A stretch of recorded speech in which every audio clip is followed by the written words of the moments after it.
Hi, magandang gabi po sa inyong lahat. Ako po ay nagbabalik para sa ating third reading of the day. Tingnan naman po natin kung ano po ang makikita po natin sa ating third reading of the day.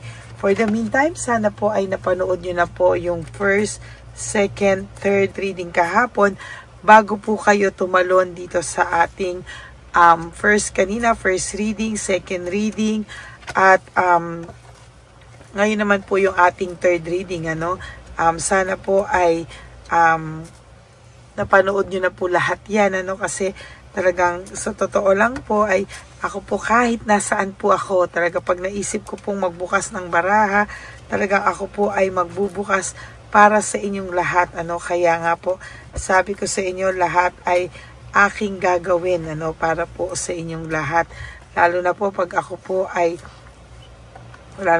ako po talaga ay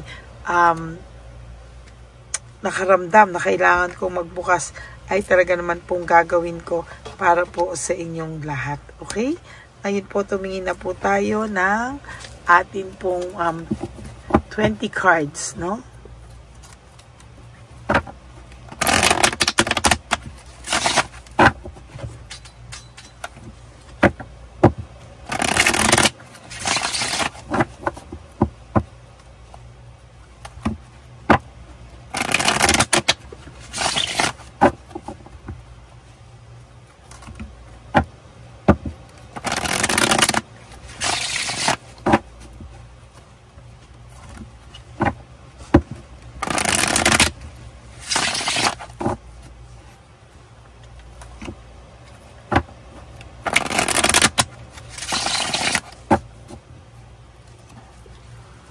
Pili po tayo ng 20 cards. Huwag niyo po i-skip to kasi dito po tayo kumukuha ng ating energy. 1, 2, 3, 4, 5, 6, 7, 8, 9, 10, and then another 11, 12, 13, 14, 15, 16, 17, 18, 19, and 20.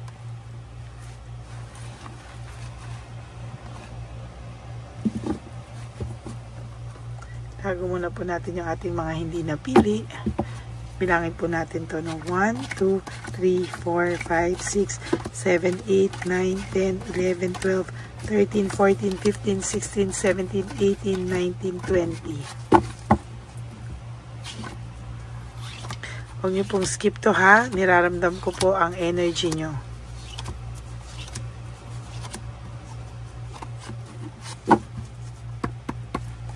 Okay? Buksan muna po natin ang ating kandila.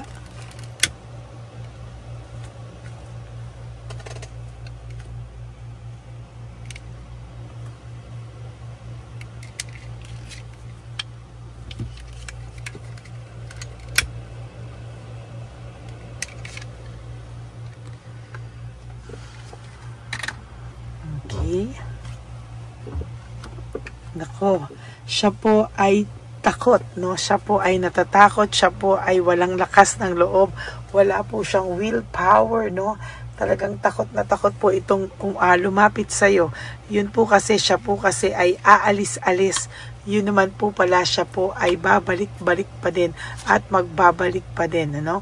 Sa lahat ng nakikita ko po ngayon, ito pong taong to ay nakakaramdam ng mga kakaibang pakiramdam. All the negative emotions ay kanya pong nararamdaman sa ngayon, ano?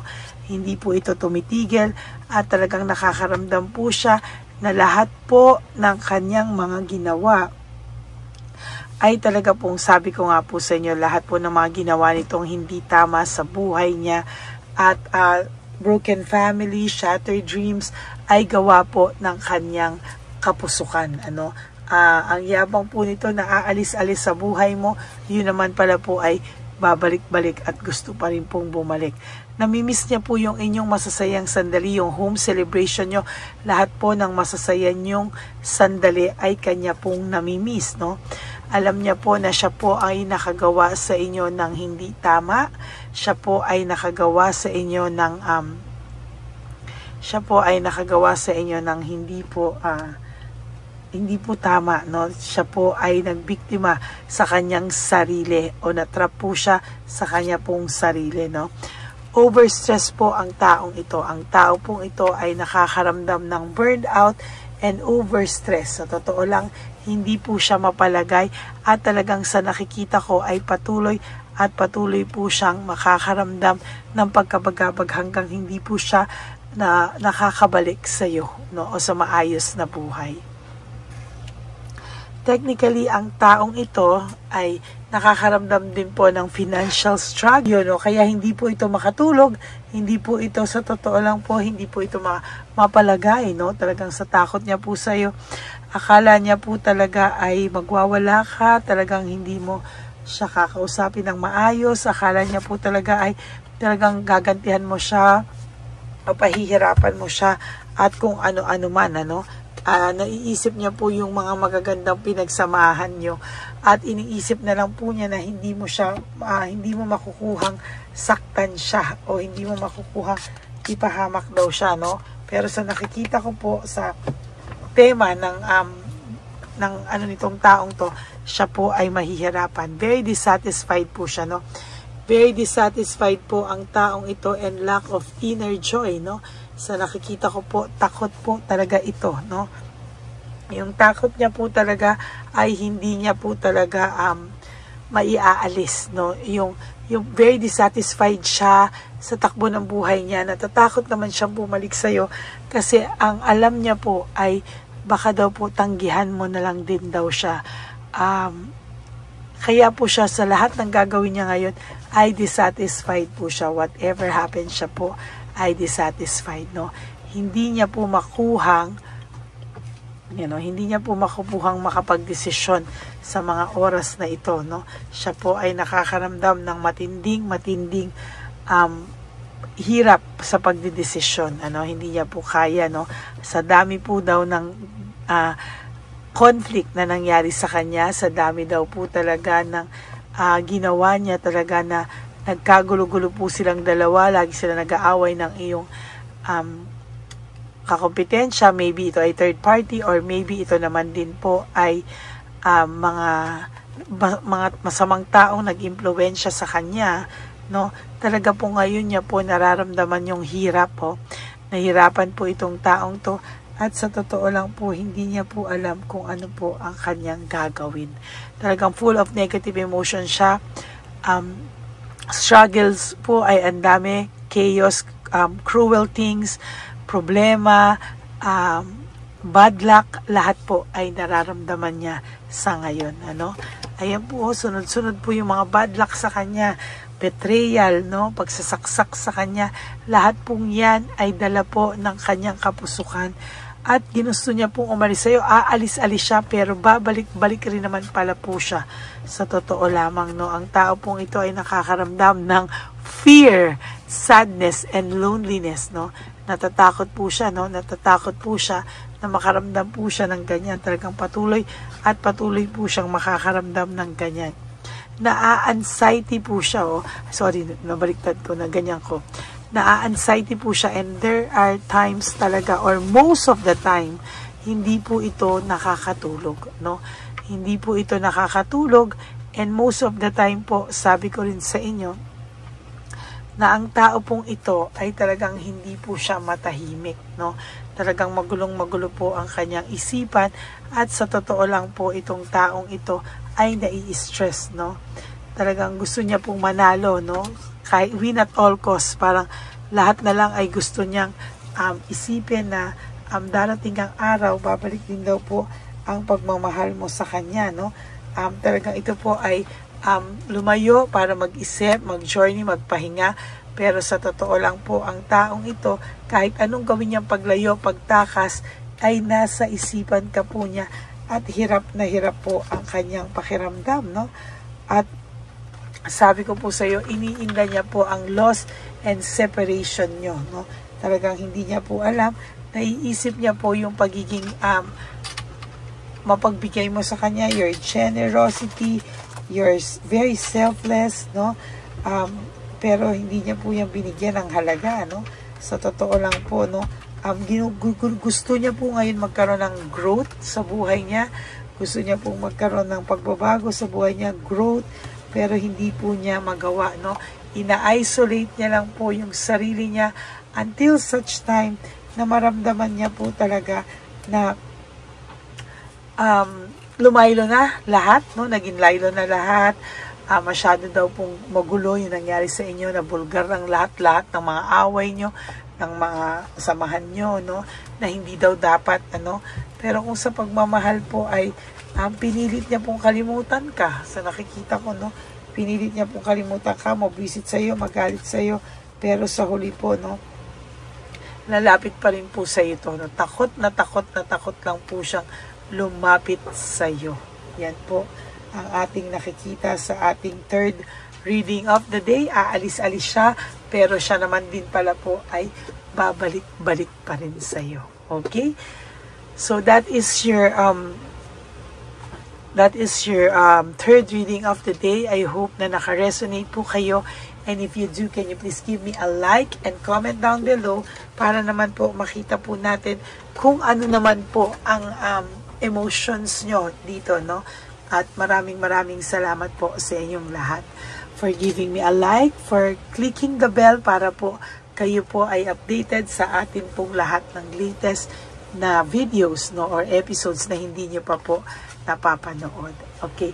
And for those of you who would like to have a private reading with me, you can message me po at Ladyly Elena. That's L-A-D-Y-L-Y Elena. Nasa dulo po yan ang ating video.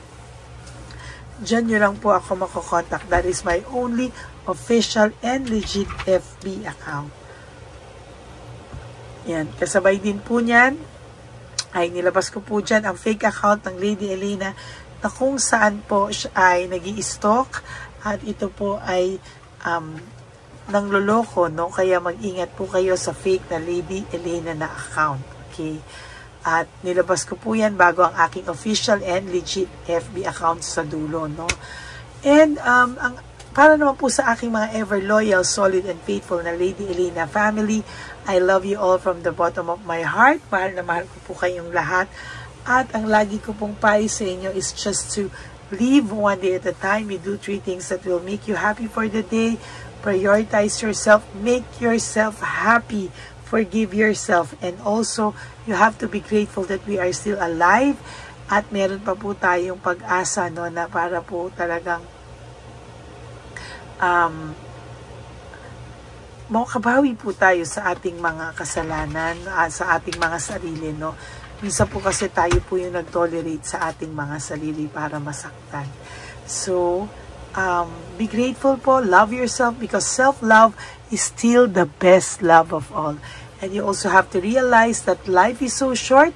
Don't make it shorter by stressing yourself from all the pains and heartaches na binigay sa inyo ng kahapon. Just surrender everything to the divine universe and just let go and let God write your life and love story. Ako po ay magbabalik para po sa inyong fourth reading of the day. For the meantime, sana po ay panoorin nyo muna po lahat, no, bago po kayo tumalon dito, no, sa ating third reading of the day. Okay, God bless you all and I love you all from the bottom of my heart. Bye! Okay, update po, may nagpanggap pong subscriber natin, ano, na siya po ay magpapahula sa fake na Lady Elena, kaya ayan, hinihingan po siya na $80 at ang cell po niya ay nabigay at nakuha. Ang pangalan niya po sa cell ay Julian Albert, no. Siya po ay may cell account din, kaya mag-iingat po kayo. Ayan po, no, kung sino man po yung scammer na Julian Albert na yan, no, i-insensuhan po natin yan para siya po ay makonsensya. Kung wala man po siyang konsensya, at least po bumalik sa kanya lahat po ng kanyang ginagawa at maling-mali po yan, ano. Basahin niyo po lahat yan, makikita niyo po, ayan po ang cell number niya, at Julian Albert na yan, ano, para po talagang mai-report din po natin yan na siya ay gumagamit ng cell account na Julian Albert. Mag-ingat po kayo. Ayan po yung number niya. Ayan po yung pangalan niya. Huwag po kayong magpauto. Nakita nyo naman po, no, napakalayo po ng pangalan ko sa pangalan ng pinagsisendan nyo po ng account o ng pera. Kaya mag-ingat po kayo at beware sa scammer na to. At talagang ayan po, pinost ko po ang kanyang pangalan dito para maging babala po sa inyong lahat. Maraming salamat po. At mag-ingat po kayo, paki-report po ang page na yan, ang messenger niya na Lady Elena. Maraming salamat po and God bless you all. Ayan, sa susunod po makikita niyo yung account niya na i-report niyo. Salamat po na marami. Magandang gabi po ulit sa inyong lahat. Ako po ay muling nagpapaalala sa inyo na mayroon pong lumalabas sa FB at Messenger account na fake account po, no, nang hihingi po ng $25 through PayPal at hindi po yan totoo. Huwag po kayong maniwala dyan. At pag sinabi mo po na gusto ko pong marinig ang boses nyo or makita kayo, ang sasabihin po ay magbibigay kami ng link. Buksan mo yan at pagkatapos ay makikita mo ako. Huwag po kayong maniniwala dahil yan po ay hindi totoo. Yan po ay isang malaking scam na pag binuksan nyo po ay mahahack po lahat sa inyo. Mahahack po ang inyong mga personal details. Lahat ay mahahack. Ako po ay nalulungkot na ito po ay nangyari, ngunit sa talagang may mga tao pong masasama at may mga tao po talagang hindi makatiis na hindi gumawa ng masama sa ibang tao. Pero maging aware po sana kayo, tulungan niyo po ako, i-report po natin yung fake na yan at sa FB para siya po ay mawala na at wala na po siyang mabiktima pa, no? Nandyan po lahat ng details at maraming salamat po sa inyong lahat. Maraming salamat po sa inyong lahat at mag-iingat po kayo.